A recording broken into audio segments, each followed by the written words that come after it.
संचार, कम्युनिकेशन। तो कम्युनिकेशन का मतलब क्या हुआ? संचार। संचार का मतलब हुआ सूचनाओं को एक स्थान से दूसरे स्थान पर भेजना, संचार कहलाता है। राइट? जैसे आज हम बात करते हैं, लिखा भी है, देखो।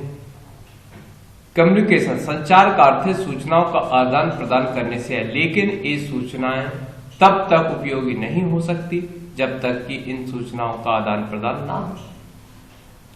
पहले सूचनाओं या संदेश का एक स्थान से दूसरे स्थान पर भेजने में काफी समय लगता, किंतु वर्तमान में संदेशों का आदान प्रदान बहुत ही आसान हो गया और समय भी कम लगता है। सैटेलाइट और टेलीविजन ने तो सारी दुनिया को एक नगर में बदल दिया। मतलब ये हुआ कि पहले जो हम कल्पना करते थे, कबूतर से जानकारी भेजते थे, सूचनाएं भेजते थे, फिर डाक पोस्ट ऑफिस से आज हम यूज करते हैं, बहुत सारी जानकारियों को पोस्ट ऑफिस के माध्यम से एक स्थान से दूसरे स्थान पर भेजते हैं। अब लेकिन जब हम कंप्यूटर की दुनिया में जब प्रवेश करें तो पूरा विश्व एक हमारा घर जैसा लगने लगा। मतलब आप कहीं से भी, इसमें तो और भी नहीं लिखा है, आज हम कहीं से भी ऑनलाइन बातचीत कर सकते हैं, लाइव टेलीकास्ट के माध्यम से वहां का जो भी वर्णन वो देख सकते हैं, नहीं देख सकते हैं। तो ये सब किसके कारण हो रहा है? संचार के कारण। किसके कारण? संचार।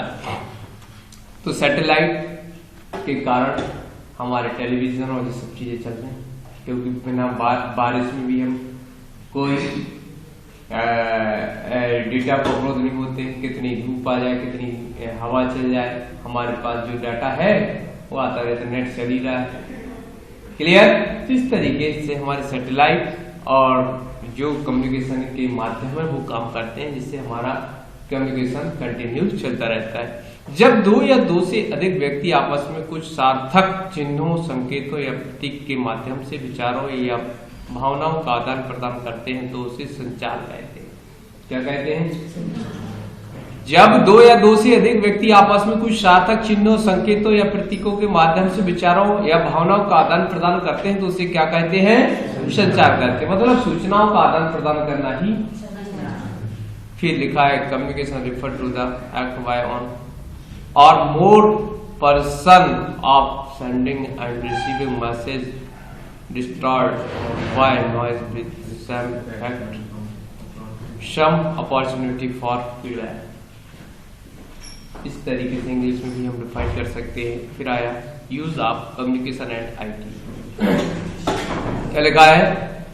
Use of communication and IT, information technology. हमारे पास कम्युनिकेशन के सबसे प्रबल माध्यम में हमारी आवाज, भाषा और इसके वाहक के रूप में पत्र, telephone, fax, Telegram, mobile, internet इत्यादि। कम्युनिकेशन का उद्देश्य संदेशों तथा विचारों का आदान प्रदान है। संपूर्ण मानव सभ्यता इसी कम्युनिकेशन पर आधारित है तथा इस कम्युनिकेशन को तेज और सरल बनाने के लिए सूचना प्रौद्योगिकी का जन्म हुआ। कंप्यूटर, मोबाइल, इंटरनेट सबका आविष्कार इसी कम्युनिकेशन के लिए हुआ। इंटरनेट एक ऐसा सशक्त माध्यम है जिसके द्वारा हम पूरी दुनिया में कभी भी व किसी भी समय कम से कम समय में कम से कम खर्च में सूचनाओं, विचारों का आदान प्रदान कर सकते थे। तो धीरे धीरे हमारी टेक्नोलॉजी में, आईटी की दुनिया में इतना ज्यादा परिवर्तन हो चुका है कि संचार का माध्यम बिल्कुल सस्ता, सरल के साथ साथ कम समय लग रहा है। पहले वही चीज हम टेक्स्ट मैसेज में भेजते थे, टाइप भेजते थे, टेक्स्ट, फिर धीरे धीरे पिक्चर में आए। पिक्चर, हमारे मोबाइल में पिक्चर डालने के लिए हमें कन्वर्ट करके रखना पड़ती थी, लेकिन आज टेक्नोलॉजी ऐसी आ गई है कि आप कैसी भी पिक्चर आप अपने मोबाइल में ओपन कर सकते हो। ये टेक्नोलॉजी के कारण, आईटी के कारण ही ऐसा हुआ और उन सूचनाओं को भी उसी गुणवत्ता के साथ एक स्थान से दूसरे स्थान पर ट्रांसफर कर सकते हो। तो जिस संचार का माध्यम है ऑडियो, वीडियो, विजुअल, सारे के सारे डेटा को एक स्थान से दूसरे स्थान पर ट्रांसफर करने के माध्यम को ही क्या कहा गया है? संचार का माध्यम। और इंटरनेट की दुनिया में जब हमने प्रवेश किया तो आज ई कॉमर्स से लेकर, एजुकेशन से लेकर, मिलिट्री से लेकर,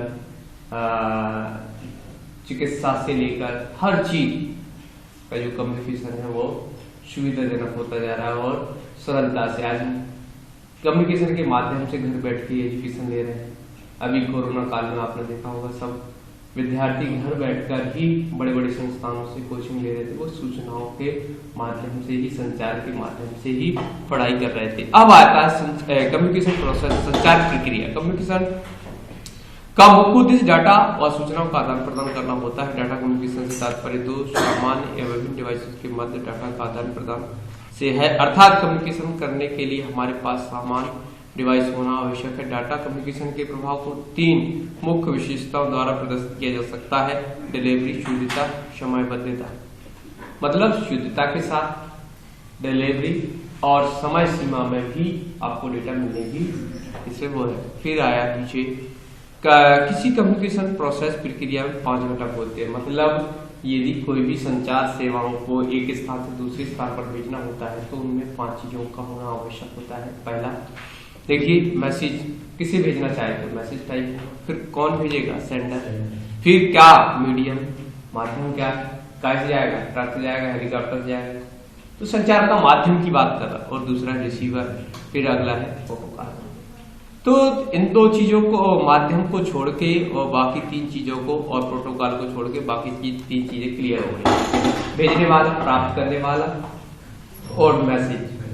लेकिन मीडियम में अब क्या, ट्रक बाहर तो चलते नहीं है कि हमारे जो वीडियो भेजा तो बड़े ट्रक में जा रहा है, वो दिखाई नहीं देता है।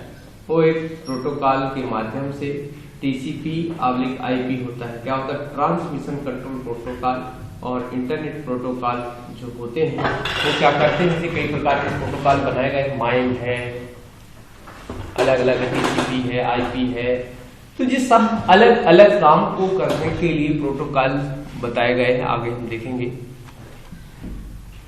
लिखा मल्टीमीडिया। मल्टीमीडिया कई सारे एलिमेंट्स जैसे टेक्स्ट, क्या लिखा है, जैसे text, image, art, sound, animation and video इत्यादि का कॉम्बिनेशन है। इन एलिमेंट्स को किसी कंप्यूटर या किसी दूसरे इलेक्ट्रॉनिक डिवाइस के माध्यम से डिलीवर किया जाता है। मल्टीमीडिया आज के समय में इंफॉर्मेशन तथा टेक्नोलॉजी का अत्यधिक महत्वपूर्ण तथा पॉपुलर एरिया है। मल्टीमीडिया 2 शब्दों से मिलकर बना होता है। मल्टीमीडिया में मल्टी का अर्थ होता है बहुत सारे, तथा मीडिया का अर्थ होता है पैकेज या element. Text, image, audio, video, animation आदि शामिल किए गए हैं मल्टीमीडिया में। मल्टीमीडिया का अर्थ है कि कंप्यूटर इंफॉर्मेशन को ऑडियो, वीडियो, इमेज, एनिमेशन इत्यादि के माध्यम से रिप्रेजेंट किया जाता है। कंप्यूटर के क्षेत्र में हार्डवेयर के साथ साथ सॉफ्टवेयर में भी काफी संशोधन हुए हैं। पहले हम कंप्यूटर के माध्यम से स्थिर पिक्चर या इमेजों को ही एक स्थान से दूसरे स्थान, अर्थात एक कंप्यूटर से दूसरे कंप्यूटर पर भेज सकते थे, परंतु आज के समय में हम एनिमेटेड ऑडियो, वीडियो क्लिप इत्यादि को मैसेज के रूप में एक कंप्यूटर से दूसरे कंप्यूटर के पास भेज सकते हैं। अर्थात मल्टीमीडिया इंफॉर्मेशन टेक्नोलॉजी का वह क्षेत्र जिसमें text, graphics, audio, video, animation इत्यादि को कंप्यूटर के माध्यम से नियंत्रित किया जाता है तथा डिजिटल रूप में ट्रांसमिट, प्रोसेस, स्टोर तथा रिप्रेजेंट किया जा सकता है। एक सिस्टम मल्टीमीडिया डाटा तथा डिजिटल रूप में ट्रांसमिट, प्रोसेस, स्टोर तथा रिप्रेजेंट किया जा सकता है। तो कुल मिला के यदि मल्टीमीडिया की बात करें तो मल्टीमीडिया में 5 चीजों का मिश्रण होता है। क्या क्या होता है? मल्टी का अर्थ होता है बहुत सारे, हमने देखा भी है। मल्टी का मतलब अधिक, बहुत सारे, ठीक है। और मीडिया का अर्थ है एलिमेंट से या पैकेज से लगाया गया है। तो अब पैकेज में क्या क्या शामिल किया गया है, उस एलिमेंट्स में क्या क्या शामिल किया गया है? टेक्स्ट शामिल किया गया है, क्या किया गया है? इमेज शामिल की गई है, ऑडियो, वीडियो किया गया है, एनिमेशन किए गए। इन सबको मिला के एक क्या बोल दिया गया? मल्टीमीडिया। बहुत सारे एलिमेंट्स को मिलाकर सीधा नाम दे दिया गया मल्टीमीडिया। तो आज पूरे विश्व में text, image, video, audio, animation के माध्यम से हमें तरह तरह के वीडियोस हमें प्रोवाइड कराए जाते हैं, प्रेजेंटेशन प्रोवाइड कराए जाते हैं, जिसके माध्यम से हम डेटा को समझ सकते हैं। तो यहाँ पर मल्टीमीडिया में आपने देखा कि चाहे एजुकेशन का क्षेत्र हो, चाहे मिलिट्री अनुसंधान केंद्र हो, या कोई भी शोध कार्य वाले संस्थाएं हो, चाहे चिकित्सा के क्षेत्र में हो, आप कल्पना नहीं कर सकते कि ऐसा होगा। लेकिन हमें एनिमेशन के माध्यम से, चित्र के माध्यम से हमें वो सारी चीजें बता दी जाती हैं कि कहाँ पर क्या प्रॉब्लम है। ठीक है, तो इस तरीके से मल्टीमीडिया का आज पूरे विश्व में उपयोग हो रहा है। अब आया अकाउंटिंग। क्या है अकाउंटिंग? अब लेखांकन की बात कर रहा है। आधुनिक व्यवसाय का आकार इतना विस्तृत हो गया है कि इसमें सैकड़ों, सहस्त्रों और अरबों व्यवसायिक लेनदेन होते रहते हैं। इन लेनदेनों के ब्यौरों को याद रखकर व्यवसाय को फर्म का संचालन करना असंभव है। अतः इन लेनदेनों का क्रमबद्ध अभिलेख रिकॉर्ड्स रखे जाते हैं। उनके क्रमबद्ध ज्ञान और प्रयोग कला को ही लेखा शास्त्र कहते हैं। लेखा शास्त्र के व्यवहारिक रूप को लेखांकन कह सकते हैं। American institute of certified public accountants AICPA की लेखांकन शब्दावली बुलेटिन के अनुसार लेखांकन उन व्यवहारों और घटनाओं को जो कि कम से कम अंशतः वित्तीय प्रकृति के हैं, मुद्रा के रूप में प्रभावपूर्ण तरीके से लिखने, वर्गीकृत करने तथा सारांश निकालने एवं उनके परिणामों की व्याख्या करने की कला है। इस परिभाषा के अनुसार लेखांकन एक कला है, विज्ञान नहीं। इस कला का उपयोग वित्तीय प्रकृति के मुद्रा में मापनीय व्यवहारों और घटनाओं के अभिलेखन, वर्गीकरण, संप्रेषण और निर्वाचन के लिए किया जाता है। किसी व्यवसाय के वित्तीय लेनदेन का लेखा जोखा रखने, उसका सारांश प्रस्तुत करने, रिपोर्ट तथा विश्लेषण करने की कला को ही अकाउंटिंग कहा जाता है। अकाउंटिंग का कार्यभार संभालने वाले व्यक्ति को अकाउंटेंट कहा जाता है। ठीक है, तथा अकाउंटेंट की भूमिका किसी रिकॉर्ड कीपर के समान ही होती है। हालांकि अकाउंटिंग को अब प्रबंधन का एक ऐसा उपकरण माना जाता है जो संगठन के भविष्य के विषय में महत्वपूर्ण जानकारी देता है। तो कुल मिलाकर सीधा सा कहा गया अकाउंटिंग क्या है। अब आपको अकाउंटिंग पर टिप्पणी लिखने के लिए कहा गया। अकाउंटिंग किसी व्यवसाय की आधारशिला होती है। जब तक किसी व्यवसाय के अंदर कितने व्यवहार हो रहे हैं, क्योंकि पहले हमारे पास सीमित व्यवहार हुआ करते थे कि भैया दो चार व्यक्तियों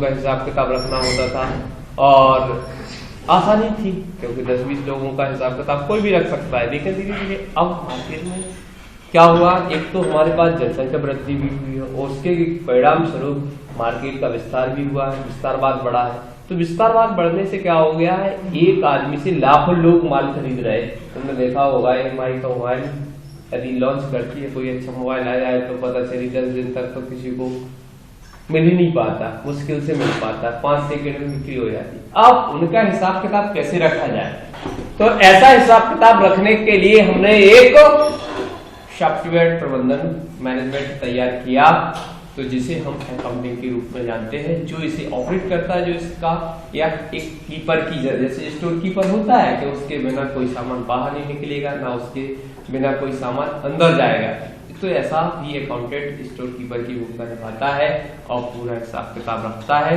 तो किसी भी व्यवसाय की रीढ़ की हड्डी कहलाती है अकाउंटिंग। यदि उसका हिसाब किताब नहीं रखा जाएगा, कितना लाभ हुआ, कितनी हानि हुई है, क्या शेष बचा है, ये सब काम करने का काम होता है अकाउंटिंग में। ठीक है, तो जे स्मिथ के अनुसार भी दिया हुआ है ERP।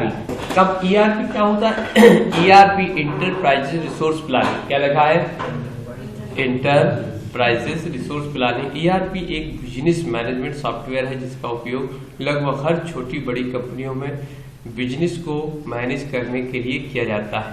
ERP सॉफ्टवेयर की मदद से हम अपने बिजनेस से जुड़े हुए सभी डेटा को सुरक्षित तरीके से स्टोर कर सकते हैं। यहाँ डाटा आसानी से स्रोत तथा मैनेज किया जा सकता है। यहाँ से डाटा को चोरी होने या होने का खतरा भी बहुत कम होता है। इसे एक वक्त में कई यूजर एक साथ एक्सेस कर सकते हैं। ERP सॉफ्टवेयर में ऑनलाइन ऑफलाइन दोनों प्रकार होते हैं।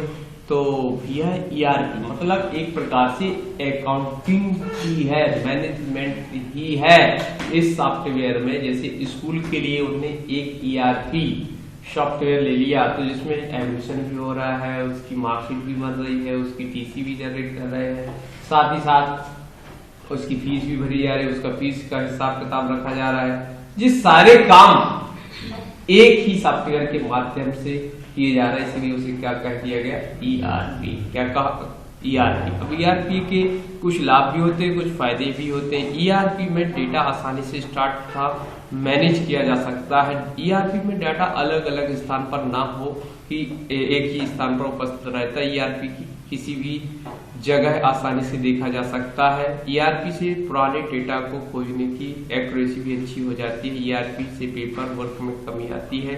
ERP के डिसएडवांटेज, ERP सिस्टम एक कॉस्टली सॉफ्टवेयर होता है। ERP सॉफ्टवेयर लिमिट में रहकर ही कर सकते हैं। ERP डाटा ही स्थान पर उपस्थित होने पर, एक ही स्थान पर उपस्थित होने पर पर्सनल डाटा को खतरा रहता है। तो कुछ गड़बड़ रहता है। क्या है कि जैसे एक जगह रहेगा, मान लो वही सिस्टम खराब हो गया तो उसमें दिक्कत रहती है। जैसे हमने हैक हो गया डेटा, कई बार हो जाता है, दिक्कत है, उसमें दिक्कत है। तो फायदे भी है, नुकसान भी है। क्लियर। तो यहाँ पर कहानी थी तुम्हारी संचार की। इसकी